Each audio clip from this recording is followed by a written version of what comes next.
Greetings, Goddess Body, Mind, Spirit community. This is your Goddess Guru, Tyra Omilade, here to share a word of inspiration with you on your path to self-realization and self-mastery. I just wanted to give a few other thoughts that have come to me since the dark decease.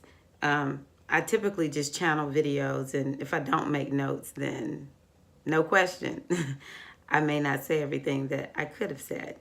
So I know I talked about veganism and vegetarianism quite a bit in the other video. I mentioned carnivore, the people who are carnivores. I will say that these groups, the raw food is probably might be even the most hardcore outside of the carnivores. And I'm just bringing up the raw food is because I brought them up too.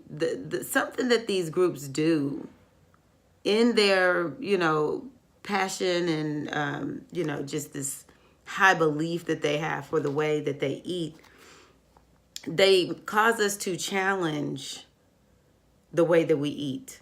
And I do not take issue with that. I'm grateful. Challenge me in everything, because I really and truly want to grow and expand. Isn't that why we are here, right?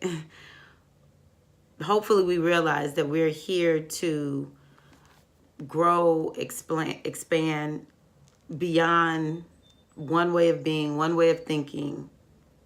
Surely we cannot be the same all of our life. Astrology won't let us. I'll put it that way. That's something that I'm learning. Either change or be changed. And so I really do appreciate that when people challenge the way that I eat, then I'm given an opportunity to really see what is this about. Even if I think to myself, no, I'm not going to eat like you. Other groups right now, the rave is keto. In the fitness world, something that I feel tripped me up was, well, you need to eat about 3 meals, 2 snacks a day. I can't even remember where I got the notion that 3 meals a day wasn't really good. Because now I'm like, maybe 2 meals a day for me is all I need. But then there's the ones that's out there just really pushing keto. Keto is like the rave. Then, like I mentioned, I remember, if you're in the fitness world, they're telling you to eat these 3 snacks, 3 meals, 2 snacks. You got to make sure you feed your muscles. What else have I subscribed to? You name it, I've subscribed to it. There's Weight Watchers, which people have gotten excellent results. So, there's the ones that's going to keep the points. Some of these vegans on these videos are fruitarians. And there's this, I cannot watch this lady's videos. This lady is really a vegan to protect animals. She's not about health, I don't think. I've never really watched her videos, but the carnivores, they do these videos on the banana girl. And she eats like, I don't know if she's still doing this, but at some point she was eating like a crazy amount of bananas. To me, 3 bananas in one day, that's like tops. We don't need no more bananas. This one was eating like 30 something, some crazy number per day. Like that's like her main staple or whatever. Then you hear about people who are breatharians. I'm like, oh my gosh. And all of it really has made me ask, can people really do this? Like, what is this really about? All that kind of good stuff. So it's not just vegans and vegetarians, because if you talk to people who are keto, these people are die hard, test your pee, all that kind of good stuff. I have a friend who's doing keto, and I was like, do you test your pee? He was like, I know how to eat, the right way, so I don't, the keto way, so no, I don't. Another one that's really big, which I would consider myself a proponent of, is intermittent fasting. I remember when I was opposed to fasting. I remember when I was like, fasting is everything, So people are really big on intermittent fasting.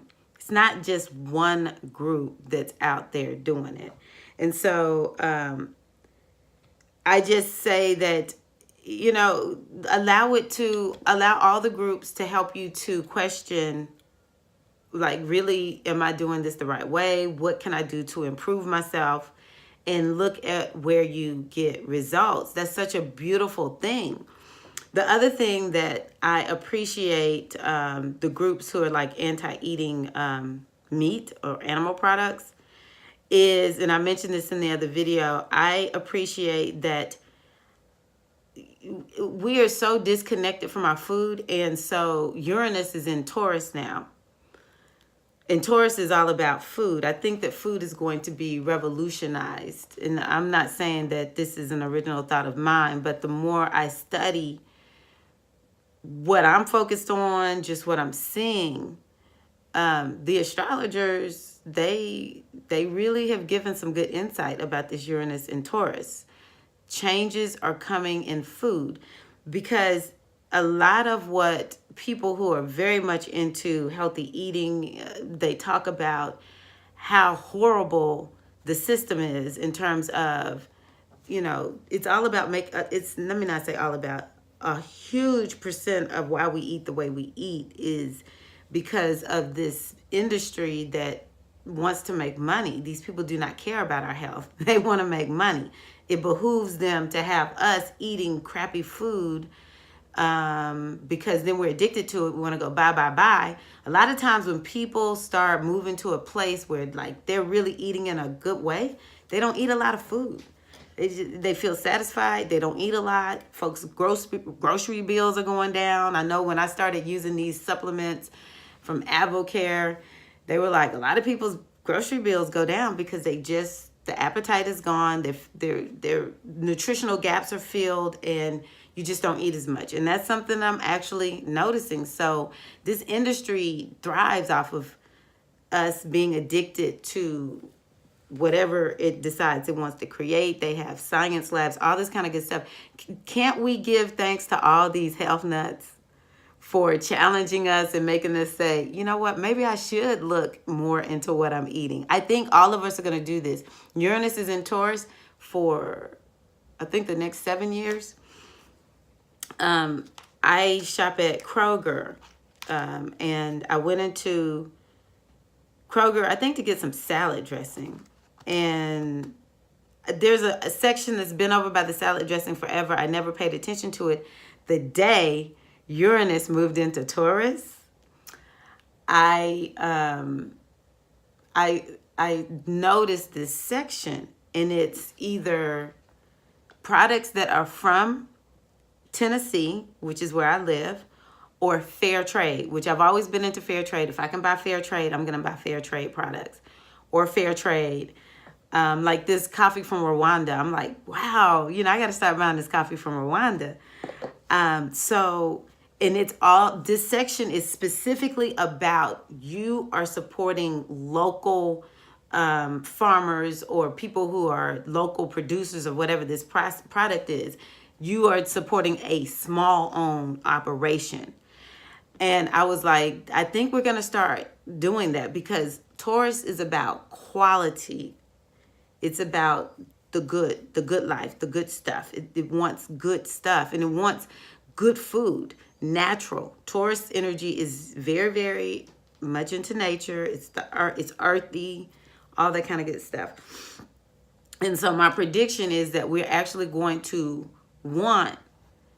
we're going to value food that comes from, like, it's not so many degrees away from us. It's not so processed. You know, a lot of us are that way, but when I say it's not so processed, I mean, like, we really and truly are getting this from a local operation of some sort. We're going to start valuing that, you know? And so I just feel like all the people that are into all this health stuff, this health craziness, they give us an opportunity to really challenge what we're doing in order for us to make changes, even if we don't end up in the exact same space that they're in. And so I mentioned the other thing that I'm grateful for is the ones that are vegans because of animals. But what it has caused me to do is to really look at the circle of life, to understand the interconnectedness of the entire world, and how, you know, there is the circle of life. I'm not going to try to go into it because I'm not adept in talking about it, but just as I wrap my mind around it, it makes me say I definitely need to be eating more intentionally, because animals aren't the only ones giving up their life for us to eat. Plants are giving up their lives for us to eat. When I was a vegetarian and people were challenging me, saying everybody should be a vegetarian, they were like, so the plants, they don't matter? They don't have a consciousness? They don't have something that they're going through? They're not sacrificing their lives? And then watching these videos about what it takes to grow plants. If we're not doing this thing the right way, it's raping the earth. And, you know, big machinery and all this kind of good stuff, killing animals just as much to plow these lands or whatever. I really don't know what's best for the earth, to be honest with you. This is part of the journey that I'm on. I want to learn more. I want to be intentional. And so that's something else. And my new approach to eating is to make sure that since I'm going to eat meat, I am going to bow down to those animals that have given their lives for me to eat. This is my approach. Everybody may not take this approach. I'm just illustrating how everyone's bringing something to the table for us to think about. I'll just throw another one in. Fat. You know, we're taught fat is bad.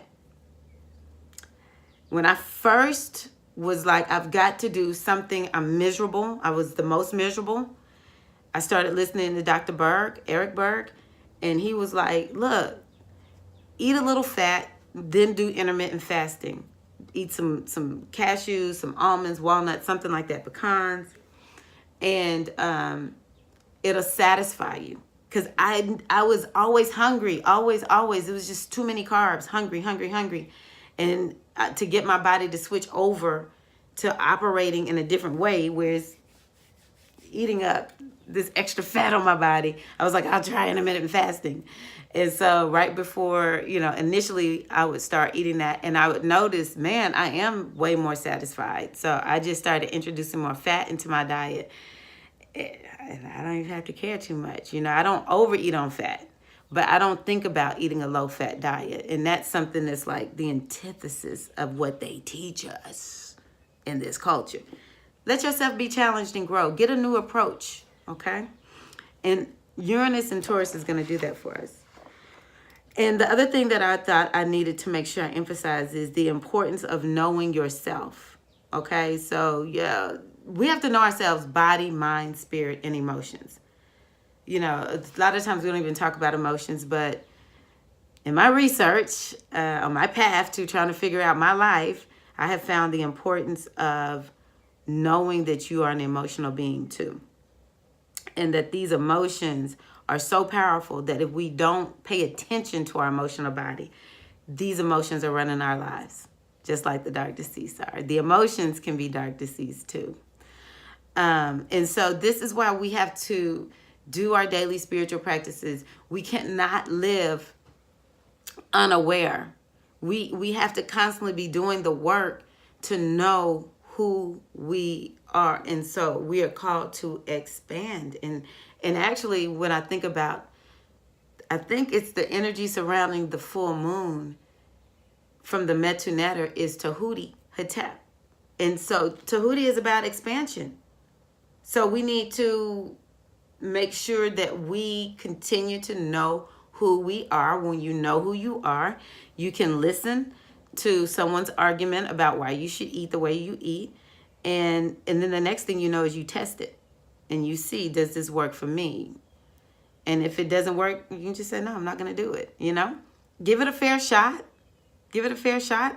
Typically, the first 2 to 3 days are rough. You know, this doctor that I had mentioned in the other video, Dr. Natasha Campbell McBride, I think. It's so weird because she's from Russia. I'm like, Natasha sounds like Russia, but Campbell McBride? That doesn't sound like a Russian name. But anywho, she lives in the UK. I really like her approach because her thing is, okay, we're not meant to be vegan forever. but there are people who need to be vegan for a certain amount of time because their body is so out of whack, you know? So maybe you need to be vegan for a little while. I'm not saying never. I'm saying the vegan, and I've always said this, veganism has its place. There comes a time when we need to just say, I'm not eating any type of animal product right now, you know? And she did acknowledge that. And then she said there are times when when the body says, I need to eat some meat, then or some animal products, we should. But what I liked about what she said was, but it should be raw, which I'm not trying to do no raw milk. Milk does not work for me. I'm not doing milk, okay? Because it creates mucus, and I just had a bad situation when I was a little girl. I have a mental block from milk. Raw butter, raw milk, you know, eat sustainably raised eggs, or not eggs, but hens that are laying the eggs that are free to roam and eat worms out of the ground and all that kind of good stuff. Cows aren't meant to just eat grain that's in a bag, you know. We should have cows that are out there grazing, and just a whole new way of understanding the best way to have meat. And I think we would not overeat if we said, we're going to do this in a natural way. We're not trying to be a part of these industries that are treating animals horribly. I remember when that vegan that I mentioned in the other video was like, how can people who say they care about animals contribute to, you know, their rape, their torture, all that kind of good stuff? And then I heard about Angela Davis, who became a vegetarian because when she was in jail, the meat was rotting. She was forced to become a vegetarian. Maybe she's a vegan. And then she chose to become a vegan because, for one thing she mentioned was the animals. And this was like within a couple of days of that vegan. I was like, okay, Angela Davis has said this, so I need to think about this. And then I was driving somewhere in the back country of Tennessee. I can't remember where I was going. Why did I see a big truck of chickens and those chickens looked miserable? I felt horrible. And it just made me say, I'm gonna find, I'm gonna send in a message with my dollars, purchasing my meat that's raised in a certain way, you know? So there's so much for us, so much richness for us to take. But when you know yourself, you're not gonna let people tell you what to do. You will listen because you're looking for information, but you're gonna follow your own experience.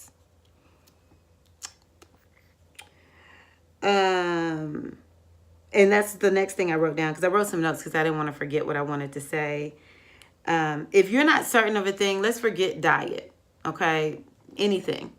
You know, I told y'all my friend mentioned you feel some kind of way once you leave the religion that you've been taught your whole life, and it's sort of like taboo for you to leave. It's that kind of religion. But it's like we have to question everything.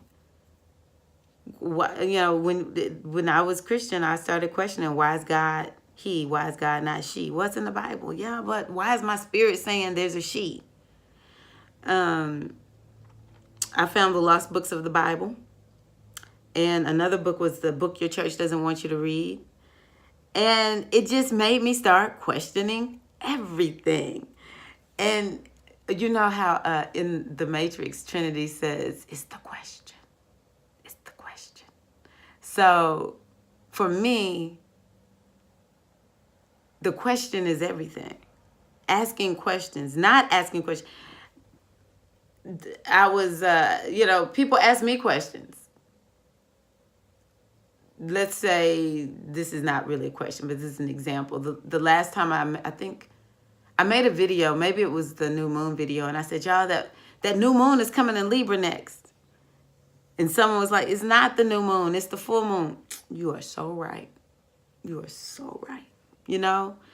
And it's just, I'm just saying, y'all, we should question everything, because the question will lead us to knowing more. We can't just accept stuff. And the other thing that I wrote is we have to be very wary of people who feel like they have the absolute truth on the thing.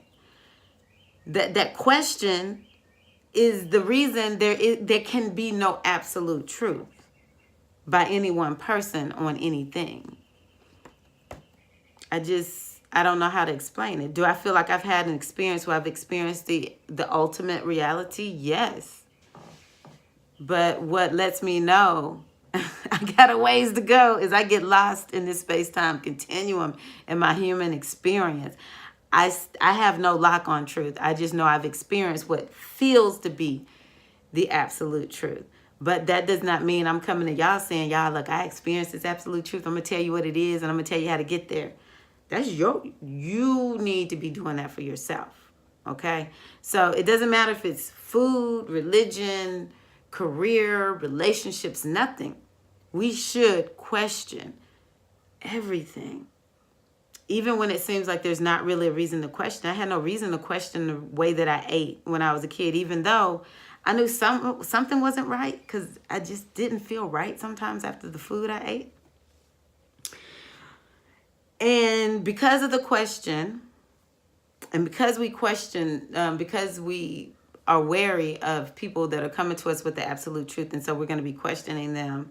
The other thing I want to let you know is sometimes the path is lonely. Sometimes the path is lonely. Sometimes you just sit with you and your spirit. And because it's like,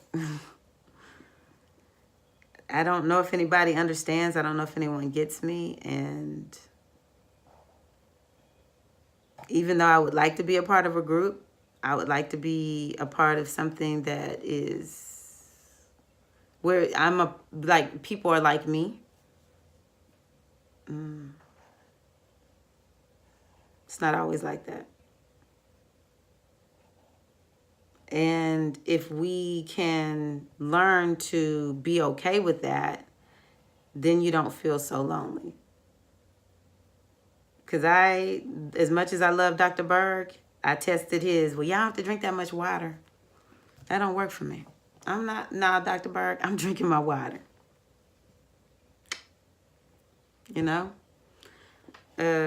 Hardcore working out. Sorry. I've done it. I'm over it. All right? Every now and again, I don't mind doing hardcore workouts, but okay, if that's what you want to do it. I'm into moderate workout. You can rest assured I roll by myself spiritually a lot. Just me in this room. Y'all see me sitting in laughing and having the best time with my ancestors and the goddess. You know, even within, Ifa or the Sacred Feminine Mysteries, my other initiation, my other initiatory path.